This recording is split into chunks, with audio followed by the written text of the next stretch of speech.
할렐루야. 네, 오늘 또 휴일인데요. 휴일과 상관없이 또 하나님의 말씀을 사모하며 또 기도의 자리로 나오신 여러분들에게 사람이 주지 못하지만 성령님의 놀라우신 은혜가 또 위로하심과 격려하심이 우리 한 사람 한 사람 한 분에게 있기를 주님의 이름으로 축복합니다. 오늘 말씀은 이제 갈라디아서 말씀 중에서요. 우리 참 잘 아는 말씀입니다. 저도 주일학교 때부터 성경 퀴즈 하면 단골로 나오는 문제 중에 하나가 성령의 9가지 열매를 적어 보시오, 내지는 가로 치고 뭐 한 문제 정도. 그래서 이 성령의 9가지 열매는 교회에서 참 다양하게 쓰여집니다. 여름 성경학교에서 조를 짤 때도 사랑조, 희락조, 화평조 이렇게 조를 짜기도 하죠. 그래서 교회 생활을 오래 하다 보면 성령의 9가지 열매는 너무나 익숙한 구절이고 또 단어고 또 명칭들입니다. 그래서 아마 며칠 전에 피택자 성경고사가 있었는데 그때 아마 성령의 열매는 그렇게 비중 있는 문제로 다뤄지지 않았을 거예요. 제가 신대원 입시 때도 성령의 9가지 열매는 너무나 기본이라 너무 난이도가 낮은 문제로 취급해서 안 나오거든요. 그건 뭐 다 주일학교 때 떼고 오는 거니까. 근데 반대로 말하면 너무나 유명하고 너무나 익숙하고 너무나 자주 들었기 때문에 어느덧 우리가 이 말씀이 그렇게 신선하지 않은 것처럼 느껴진다는 겁니다. 제가 오늘 말씀을 좀 전하고 싶었던 이유 중 하나가 제 스스로가 좀 부끄러운 얘기일 수 있지만 어느 아침에 제가 말씀을 이렇게 갈라디아서 말씀을 묵상하면서 성령의 열매를 다시 한번 외워보려고 하는데 한두 개가 갑자기 생각이 안 나는 거예요. 그러면 스스로가 너무 제 스스로에 대해서 놀랐어요. 성령의 9가지 열매를 그렇게 많이 안다고 생각하고 여러 번 들었고 뭐 이건 너무나 기본이라 생각했는데 어느 순간 그 한 단어가 막 지키니까 순간 한두 개가 갑자기 이렇게 헷갈려서 내가 이거 정말 정신 차려야겠구나 생각을 순간적으로 하며 이 말씀을 다시 한번 이렇게 살펴보았습니다. 그런 의미에서 이 시간 함께 성령의 9가지 열매를 같이 한번 암송하도록 하겠습니다. 정죄하진 않겠습니다. 그러나 컨닝하지 마시고 저를 보시고 성령의 열매는 오직 사랑과 희락과 화평과 오래 참음과 자비와 양성과 충성과 온유와 절제니. 아멘. 역시 창조교회 담임 목사님께 잘 배우셔서 아주 충만합니다. 성령 열매가 넘쳐납니다. 그런데 제가 아까도 조금 우스꽝스럽게 말했지만 또 최근에 읽은 책 중에 굉장히 좀 저에게 많이 와닿는 한 문장이 있었는데 기형도 시인 혹시 들어보셨죠? 저도 그분의 시를 접하지는 거의 못했지만 기형도 시인의 한 시구절을 인용한 책을 보면서 참 많은 깨달음이 있었습니다. 뭐라고 말하냐면 성경이 아니라 생활의 밑줄을 그어야 한다. 성경이 아니라 생활의 밑줄을 그어야 한다. 그래서 제가 이걸 찾아보니까 그분이 쓴 시의 한 구절이더라고요. 아마 찾아보시면 있을 겁니다. 우리 동네 목사님이라는 시인데 이 기영도 시인이 굉장히 요절한 시인이고 썩 행복한 삶을 살지 못한 것 같아요. 시들이 좀 어둡더라고요. 근데 그 중에서도 좀 의미가 담긴 구절로 우리는 성경에만 밑줄 긋는 것이 아니라 삶의 밑줄을 그어야 된다. 그게 참 많이 와닿았는데 제가 또 출처를 정확히 찾지 못했지만 헬렌 켈러도 비슷한 말을 했대요. 헬렌 켈러가 그 말을 했다는 얘기까지만 있고 출처는 정확히 아직은 못 찾았어요. 더 자세히 찾아보지 않았습니다. 근데 헬렌 켈러가 성경에 밑줄 긋는 것도 좋지만 성경이 당신 삶의 밑줄을 긋게 하라. 좀 비슷하지만 다른 것 같지만 또 이렇게 비슷하게 와닿으시죠. 성경의 밑줄을 긋는 것도 좋지만 성경이 당신 삶의 밑줄을 긋게 하라. 이게 저의 자신에게 주시는 하나님의 말씀으로 이렇게 다가오더라고요. 저도 열심히 성경의 밑줄을 치거든요. 그래서 온갖 도구를 통해 패드를 통해 컴퓨터를 통해 날마다 성경의 밑줄 치는 일들을 하고 묵상을 합니다. 근데 어떤 표현이든 간에 성경에 나의 생활로 밑줄 치는 것도 너무나 중요하고요. 나의 생활 가운데 성경으로 밑줄 치는 것도 너무나 중요한 것 같아요. 표현은 다를 수 있지만 그 성경 말씀과 생활이 분리되지 않는 것. 그래서 어느 날 아침에 성령의 9가지 열매가 스스로 내가 생각나지 않은 그 모습을 보면서 사실 저는 굉장히 찔렸던 게 과연 나의 삶 가운데 이 성령의 열매라는 것이 얼마나 맺어져 있는가, 그러한 생각으로부터, 그러한 마음 찔림으로부터 말씀을 묵상하게 되었습니다.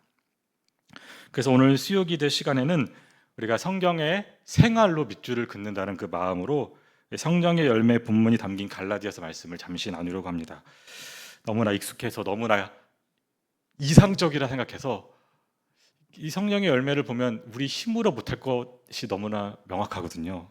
그래서 때로는 익숙해서 때로는 이상적으로 여겨져서 묻어버린 이 말씀이 오늘 저와 여러분 가운데 성령의 역사로 말미암아 우리 삶에서 또 우리 삶으로 새롭게 빛을 져지고 새겨지기를 주님의 이름으로 축복합니다.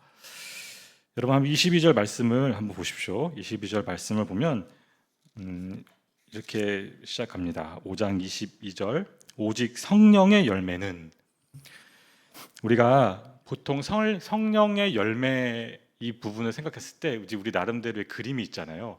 저는 개인적으로 주일학교 때 봤던 그 나무를 그려놓고 거기다가 이렇게 써서 붙였던 알라리 나무가 성령의 열매 하면 떠오르거든요. 아니면 포도알 같은 거, 포도알에 이렇게 스티커 붙여가지고 성령의 열매 채웠던 그 그림들이 있습니다. 그래서 저는 아마 대부분 보통 분들은 성령의 열매를 하면 사과나무 같이 아름드리 나무에 과일들이 9가지가 이렇게 있는 장면들을 상상하곤 하실 겁니다. 근데 오늘 본문 22절을 보면요, 성령의 열매들이라고 표현하지 않고 있죠. 성령의 포도알들이라고 표현하고 있지 않다는 겁니다. 여러 개의 열매들로 표현하지 않고 지금 성령의 열매라고 표현합니다. 이게 굉장히 중요한 것 같아요. 여러분, 과일로 치자면 알알이 달린 포도보다는요, 이 성령의 열매는 마치 귤과 같은 것 같습니다. 귤 안에 보면 귤 껍질을 까면 귤 조각들이 이렇게 있잖아요. 근데 그 귤 조각이 하나하나가 연결돼서 열매가 되지 않습니까? 그러니까 사도 바울이 하나님 영감 가운데 하나님의 그 말씀을 이렇게 적었을 때 성령의 열매들이 분명히 맞음에도 불구하고 9가지 열매들을 말하고 있음에도 불구하고 성령의 열매라고 표현하고 있는 것이 우리가 한번 이 성령의 열매를 이해하는데 중요한 실마리가 될 수 있겠다는 것입니다. 물론 열매들이냐 열매냐 뭐가 중요하겠냐, 그것이 무엇이냐 뭐 이렇게 대수롭지 않게 여길 수 있는 차이지만, 여러분, 이 차이가 말씀의 무게를 굉장히 다르게 합니다. 무슨 말씀이냐면, 여러분, 둘 중에 어떤 게 더 가볍게 느껴지세요? 성령의 열매들, 성령의 열매. 성령의 열매들이 더 가볍게 다가오실걸요? 왜냐면요, 우리가 이렇게 말할 수 있잖아요. 성령의 열매들이면, 그래 나는 사랑은 많은데 희락이 없어. 그래 나는 오래 참음이나 열매는 잘 맺는데 좀 자비의 열매는 부족해. 그래도 하나 열매 맺었으니까 성령의 열매가 맺어진 것 같아. 그럴 여지를 잘라버린다는 거예요. 성령의 열매들로 치셨으면 하나만 잘 맺어도 그래 착하고 충성된 종아 네가 잘했다, 그 정도 칭찬받을 수 있는데 9가지가 성령의 열매라고 한다면 이 9가지가 다 맺어지지 않는다면, 성숙해지지 않는다면 열매를 맺지 못한 것을 말씀하신다는 거예요. 그러니까 이 9가지 중에 이것은 좀 되고 저것은 좀 안 돼, 저건 좀 그러네 할 여지를 성령의 열매라고 표현했을 때는 잘라버린다는 것입니다. 그러니까 그 9개를 하나의 열매로 본다면 우리는 좌절하게 되는 것이죠. 여러분, 오늘 본문은 절수로는 10절밖에 되지 않습니다. 우리 16절에서 26절 말씀을 읽었는데, 여러분, 이 말씀을 우리 생활에 밑줄을 친다 했을 때, 우리 생활로 이 말씀에 밑줄을 친다 했을 때 우리는 단 한 절도 넘어가지 못할 줄 압니다. 사랑, 희락, 화평, 오래 참음, 그 중에 하나도 제대로 된 게 없거든요. 과연 내 평생에 이 말씀을 하나라도, 정말 이 말씀을 우리가 온전히 지키고 지켜야지만 넘어간다고 한다면 단 한 절도 넘어가지 못하는 것이 우리의 모습이라는 것입니다. 그래서 오늘 본문에 두 번째를 좀 주목했으면 좋을 것 같아요. 오늘 본문 22절부터 오늘 본문의 범위를 조금 더 확장해 보려 합니다. 여러분, 성령의 열매라고 되어 있잖아요. 근데 본문의 맥락상 보면요, 그럼 성령의 열매는 뭐가 돼야 되죠? 성령의 열매 반대는 뭐가 돼야 되죠? 육체의 열매가 되어야 될 것 같지 않습니까? 성령의 열매가 얘기가 되고, 여기 보면 우리 16절, 17절 등등등 해서 21절까지 그 반대되는 것에 대해서 말하면 육체의 열매가 되어야 될 것 같잖아요. 근데 보면 그 표현으로 쓰지 않고 바울은 육체의 일이라는 표현을 쓰고 있어요. 여러분, 우리 신앙의 선배들은 이 표현에도 굉장히 깊이 머물러 보았습니다. 왜 굳이 사랑하는 여러분, 제가 저와 여러분을 주님의 이름으로 축복하는 것은요, 우리 목사님이 주일에도 말씀하셨지만 새로운 말씀을 듣고 우리 시각이 확장되고 마음이 확장되고 우리의 어떤 지식적인 범위가 확장되는 것도 중요하지만 성령님의 역사로 말미암아 우리가 너무나 잘 알고 있는 그 말씀으로부터 부흥 역사가 시작되고 회복 역사가 시작되고 말씀은 깨닫는 역사가 일어나기를 주님의 이름으로 축복합니다. 우리가 잘 아는 말씀 한 가지 또 한번 새겨봤으면 좋겠어요. 왜 굳이 열매가 아닌 일, 이게 도대체 차이가 뭔가?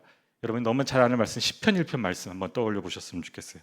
성경 있으시면 시편 1편 말씀을 너무나 잘 알고 암송하시겠지만 한번 찾아서 보시면 좋겠습니다. 여러분 시편 1편에 보면 복 있는 사람과 악인들을 대조하고 있습니다. 근데 제가 말씀을 준비하다가 와, 이게 진짜 너무나 기막힌 표현이었구나를 다시 한번 깨달았어요.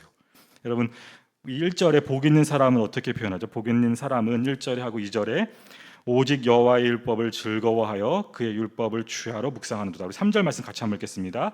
그는 시냇가에 심은 나무가 철을 따라 열매를 맺으며 그 잎사귀가 마르지 아니함 같으니 그가 하는 모든 일이 다 형통하리로다. 여러분 복 있는 사람은 어떻게 비유하고 있죠? 시냇가에 심은 나무 같다고 비유하고 있잖아요. 여러분 그 시냇가로부터 심어진 그 나무의 생명력의 정점이 열매이지 않습니까? 나무가 자라고 줄기가 나고 꽃이 피고 그 다음에 열매가 맺는 생명력의 정점이 열매인 것이죠. 근데 그걸 대비하는 악인들이 너무나 그 비유가 너무나 기막혀요. 4절의 말씀 같이 한번 읽겠습니다. 악인들은 그렇지 아니하며 오직 바람에 나는 겨와 같도다. 여러분 저렇게 제가 느꼈던 감동 여러분에게도 좀 성령 역사로 전달이 됐으면 좋겠습니다. 저는 너무나 수없이 많이 읽었는데 제가 말씀을 다시 준비하면서 이 열매와 겨가 너무나 기막힌 비유인 것 같아요. 어떻게 수많은 것 중에 이 비유를 찾아냈을까? 진짜 하나의 말씀입니다.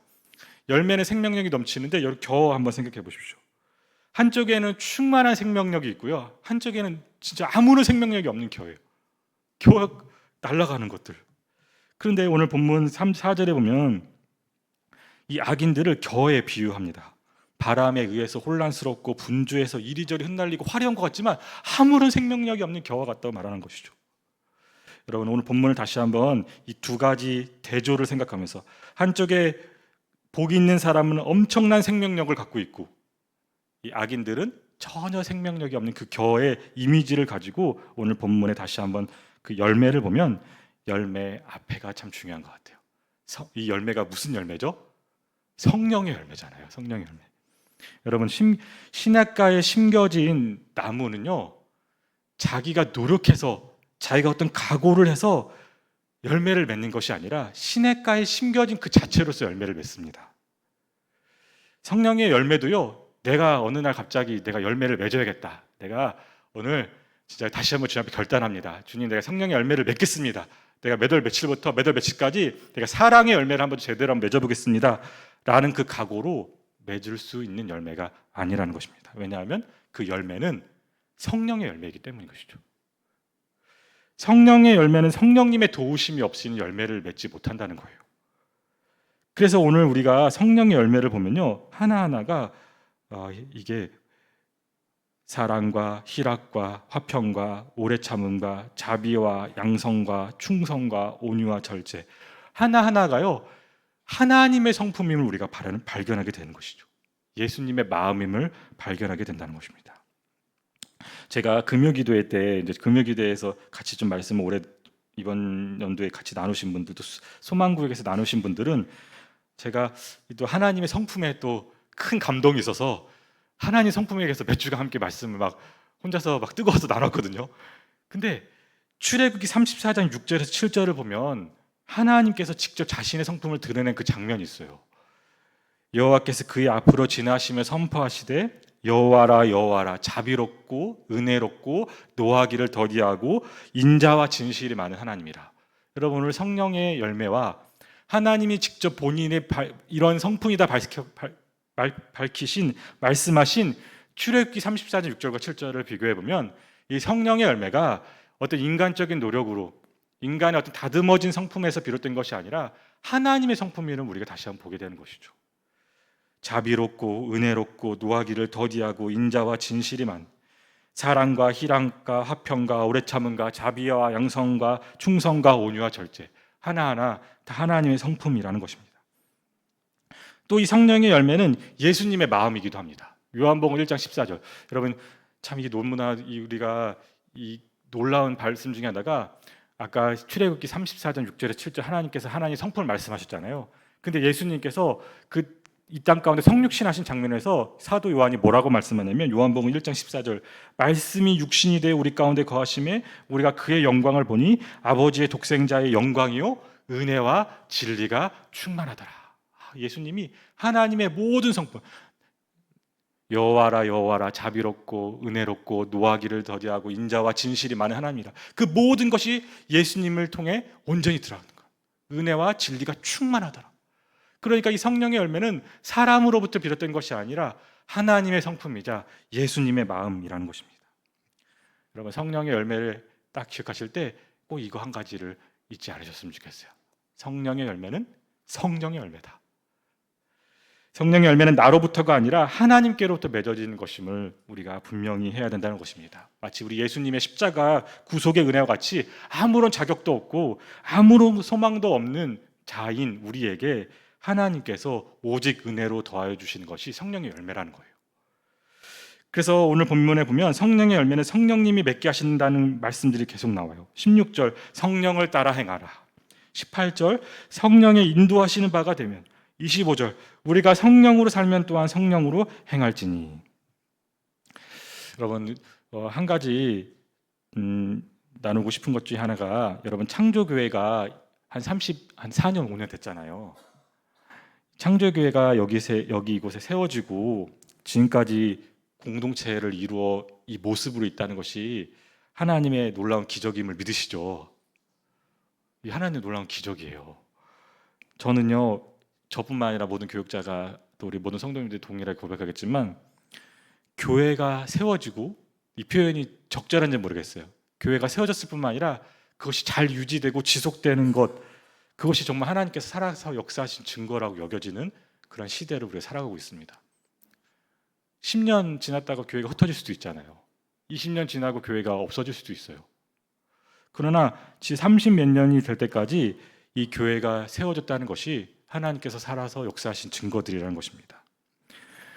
저는 이 교회에서 오래되진 않았지만, 그래서 좀 지난 교회 이렇게 조금 생각을 해보면, 저는 한 10년도 채 섬기지 않았거든요. 근데 참 재밌고 제 스스로 놀라웠던 게, 그 이전에 섬기는 교회에서 어느 시점이 되니까요, 이제 그 성도님들 뒷모습만 봐도 누군지를 알겠는 거예요. 예배 뒷자리에서 수백여 명의 성도님의 뒷모습만 봐도, 머리 스타일만 봐도 이분이 누구신지 아는 겁니다. 수백여 명이 송구영신 예배 때는 몇백 명이 오시잖아요. 이건 좀 웃음 포인트에 좀 같이 웃어주셨으면 좋겠어요. 아니 지금 말고요. 여러분 권사님들 뒷모습 헤어스타일로 보면서 그 구별하는 거요. 그 어느 경지에 올라가야만 가능한 겁니다. 아시죠? 뒤에서 봐서는 구별이 안 돼요. 권사님, 사실 권사님들이 시니어 권사님들 뽀글이 파마를 하시기 때문에, 그러니까 뒤에서 봤는데 그 뽀글이 파마를 보고도 이분이 이분이다. 그리고 그분의 기도 제목까지 다 이렇게 떠오르고, 그리고 이제 그분들이 예배 마치고 다 반추해 봤을 때 이분이 안 왔다가 다 기억나는 것이 정말 놀라운 하나님 은혜 경지에 올랐다는 것이죠. 근데 여러분 저는 10년도 안 됐는데 그런 은혜를 체험했잖아요. 근데 30 몇 년을 목회한 우리 담임 목사님과 여러분들이 그 시간을 같이 했다는 것이 놀라운 기적이라는 거예요. 서로가 서로를 알고, 서로의 기도 제목을 알고, 뒷모습만 봐도 왜 안 나온지를 알고, 또 위에서 기도할 수 있는 그런 모든 것들이 하나님의 놀라운 기적이요, 또 이렇게 함께 모든 성도들이 주 안에서 서로를 알고 교회로 세워지는 것이 오늘 또 펼쳐진 하나님의 기적이라는 겁니다. 근데 왜 제가 이 말씀을 드리냐면요, 오늘 그 성령의 열매 이 본문의 범위를 한 번 더 좀 넓혀봤으면 좋겠어요. 오늘 본문 앞뒤의 말씀은 이 성령의 열매가 어떤 개인적인 성품만이 아님을 우리가 깨닫게 합니다. 먼저 앞에 본문의 앞부분인 우리 5장 13절에서 15절 말씀 같이 한번 읽겠습니다.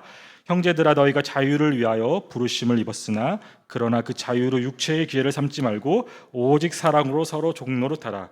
온 율법은 내 이웃 사랑하기를 내 자신과 같이 하라 하신 한 말씀에서 이루어졌나니 만일 서로 물고 먹으면 피차 멸망할까 조심하라. 이 말씀이, 성령의 열매가 전해지는 말씀이 교회 공동체 가운데 전해졌다는 겁니다. 그다음 다시 그 성령의 열매 뒷본문 갈라디아서 5장 25절 26절 말씀 같이 한번 읽겠습니다.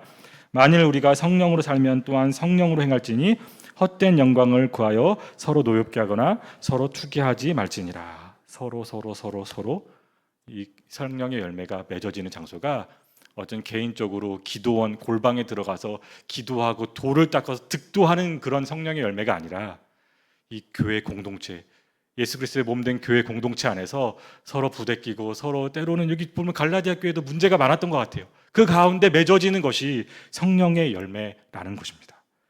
그러니까 1차적으로 성령의 열매는 바울의 이 편지를 받은 갈라디아 교회 가운데 맺어져야 했던 열매라는 것이죠. 이로써 우리가 육체의 일과 성령의 열매를 분별할 수 있는 눈이 조금 열리게 됩니다. 여러분, 육체의 일과 성령의 열매가 지금 명확하게 나와 있잖아요. 육체의 일은 우상숭배 등등등, 성령의 열매는 사랑 등등등. 근데 그것이 잘 그냥 이렇게 개념적으로 잘 분별이 되면 얼마나 좋겠습니까?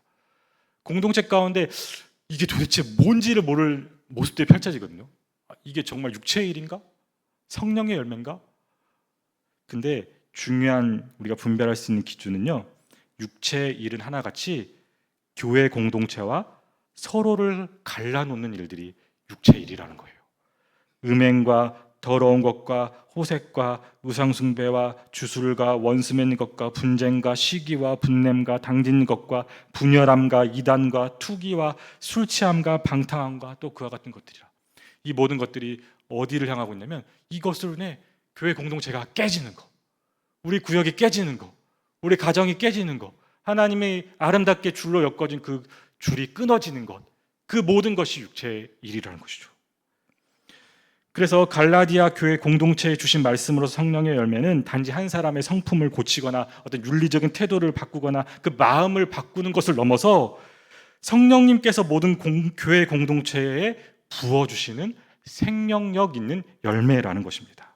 그리고 교회 공동체로서 우리가 함께 맺어가야 할 열매라는 것이죠. 굉장히 역설적이죠. 같이 있어야만 맺을 수 있는 열매라는 겁니다. 싫지만 혼자 하면 더 잘 맺을 것 같은데, 내가 저 사람만 없으면 사랑이란 열매가 더 잘 맺을 것 같은데, 저렇게 사랑할 수 없는 사람을 통해서 또 그와 함께 부대끼는 것으로 통해 때로는 그것이 해결되지 않을 수도 있지만 어쨌든 그 과정을 통해 맺어지게 하는 것이 성령의 열매라는 것입니다. 성도 여러분, 교회에 오시면 마음이 어떠세요?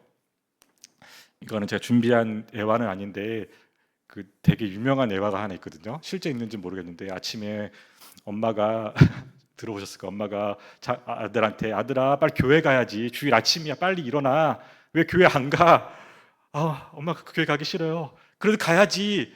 정말 가기 싫다고요. 장로님이 그러고 권사님이 그러고 집사님이 그래도 가야지. 네가 안 가면 되겠어. 네가 담임 목사인데 교회 가야지. 담임 목사님도 교회 가기 싫을 때가 있을 수 있잖아요. 근데 여러분 교회 가시면 교회 갈 때 마음이 어떠세요? 이 땅의 교회와 공동체는요, 아직 완전하지 못하기 때문에 어려움이 있습니다. 어두운 것들이 있죠. 마음 갈라짐이 있죠. 행복하지 못한 일들이 있습니다.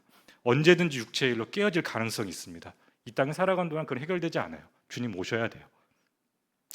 교회를 나오는 우리 마음에도 어두움이 찾아올 수 있습니다. 아까 말한 것처럼 육체의 일인지 성령의 열매인지 분별하지 못하고, 그게 너무나 무서운 순간인 것 같아요. 이건 성령의 열매야, 이건 성령님의 역사야, 이건 육체의 일이야, 딱 분별이 되면 사실 걱정할 게 없어요. 기도하고 결단하고 싸우면 되거든요. 근데 많은 경우는 분별이 안 돼요. 이 도대체 왜 그러지? 내 마음조차 분별하지 못합니다. 그렇게 어둠이 찾아올 수 있는 것이죠. 그러나 그렇기 때문에 오늘 또 우리는 우리에게 하나님의 은혜가 필요한 줄을 주님 앞에 고백하게 됩니다. 하나님, 그래서 저에게 하나님의 은혜가 필요해요. 예수 그리스도의 몸된 교회 가운데 성령님께서 충만히 임재하셔서 성령의 열매를 맺으시기를 우리는 구해야 합니다. 구해야 돼요. 성령의 열매는 하나님께서 성령의 열매이지만 이거는 성경에 굉장히 묘한 균형점이거든요. 끝까지 설명을 안 해줘요. 왜 그 두 개를, 하나님이 다 하시는데 왜 기도를 해야 되죠? 우리 기도를 통해 하나님이 움직이시는 건가요? 이거는 해결되지 않지만 분명한 건 내가 은혜로 줄 테니 너희는 구해라. 두 가지를 늘 항상 말씀하십니다. 성령의 열매도 우리에게 구하라고 말씀하세요.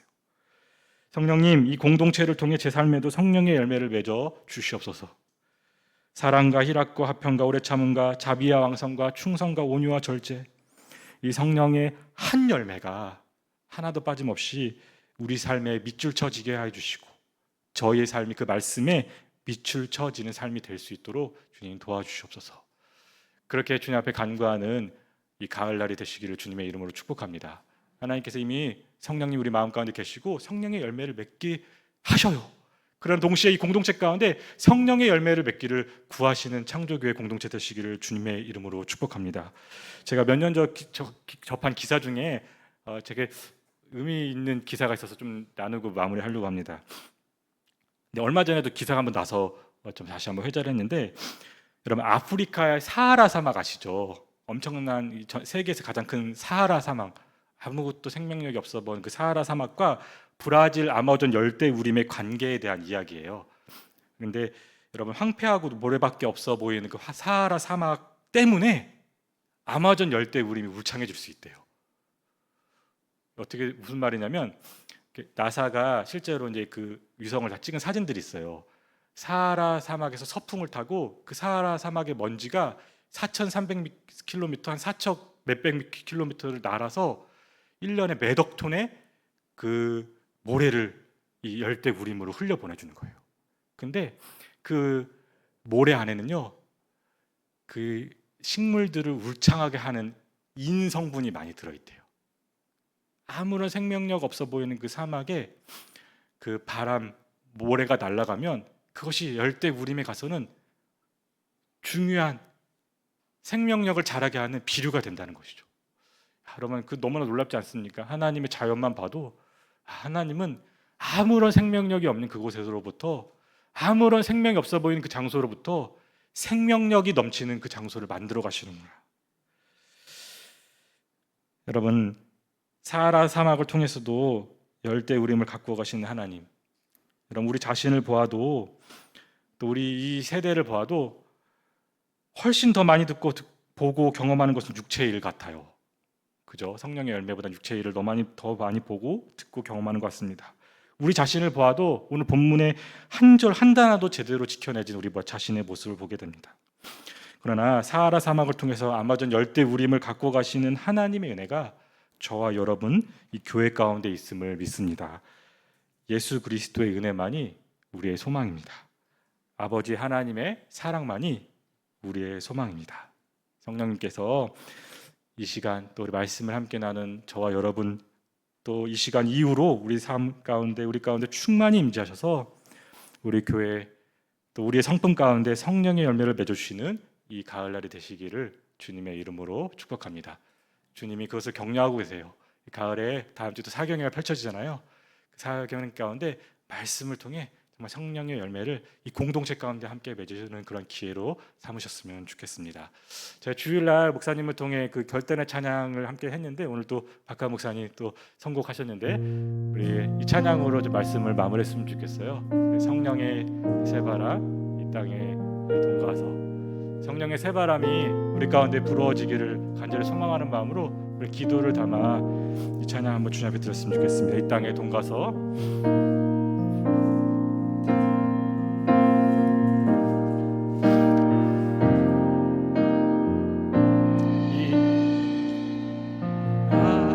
남과 북 가득한 죄악 용서하소서. 모든 우상들은 무너지고 주님만 높이는 나라 되게 하소서. 이 땅에 지친 모든 영혼 주 예수 사랑 알게 하소서. 저들의 아픔과 눈물 씻는 주님의 보혈 이 땅 치하소서. 성령의 새바람, 성령의 새바람 이 땅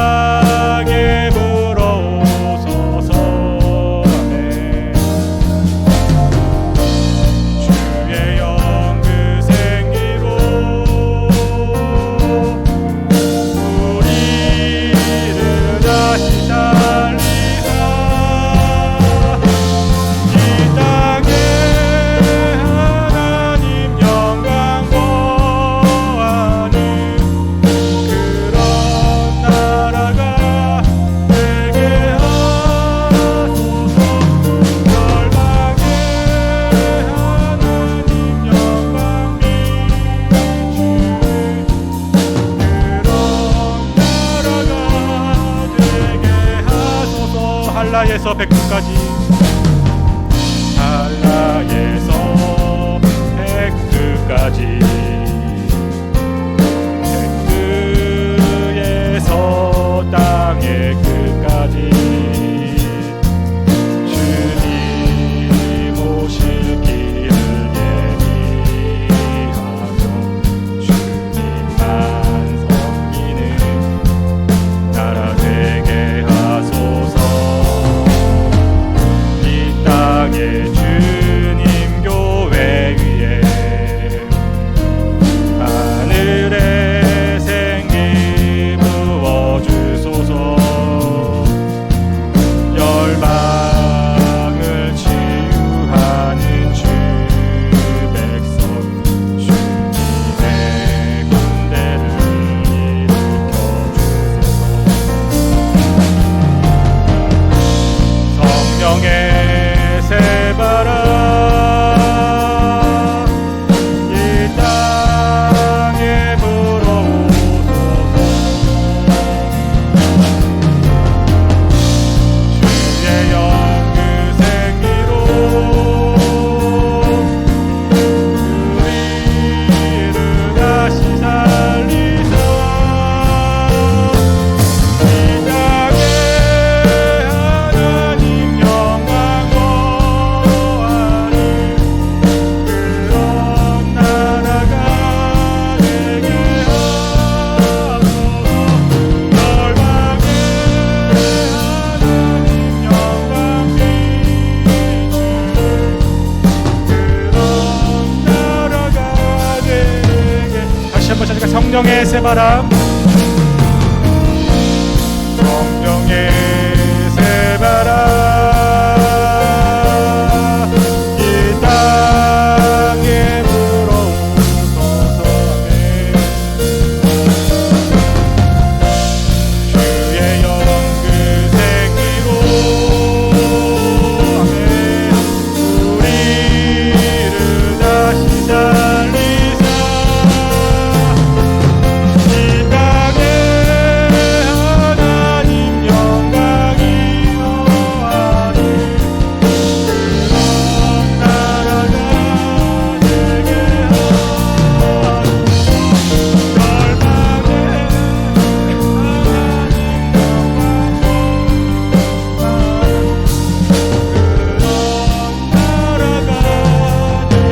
하나님 아버지 하나님, 오늘 말씀 가운데 다시 한번 무릎 꿇습니다. 하나님, 너무나 익숙한 말씀이었지만 오늘 성령의 역사로 말미암아 성령의 음성 가운데 다시 한번 이 말씀을 우리 마음판 가운데 새겨주심에 감사드립니다. 하나님, 우리 삶 가운데 성령의 새바람이 필요합니다.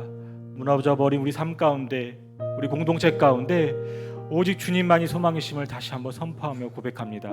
주님께만 우리의 모든 소망과 우리의 모든 주권을 주님 앞에 드립니다. 주님 역사하여 주시옵소서. 하나님, 가을에 우리 삶 가운데, 우리 공동체 가운데 성령의 열매가 맺어지길 원합니다. 그 일을 성령님만이 하실 수 있음을 고백하오니 이밤 우리가 함께 기도할 때 성령의 충만함을 역사해 주시고, 이 공동체가 또 가을 사경과 이 가을에 주님 앞에 부르짖고 주님의 은혜를 구할 때 성령의 충만함으로 역사하셔서 성령의 새바람을 불어넣어 주셔서 성령의 열매 맺음으로 말미암아 이 땅을 다시 한번 새롭게 하고 이 동네를 다시 한번 새롭게 하고 우리 자신 다시 한번 주님 앞에 새로워지는 그런 가을날이 될 수 있도록 역사하여 주시옵소서.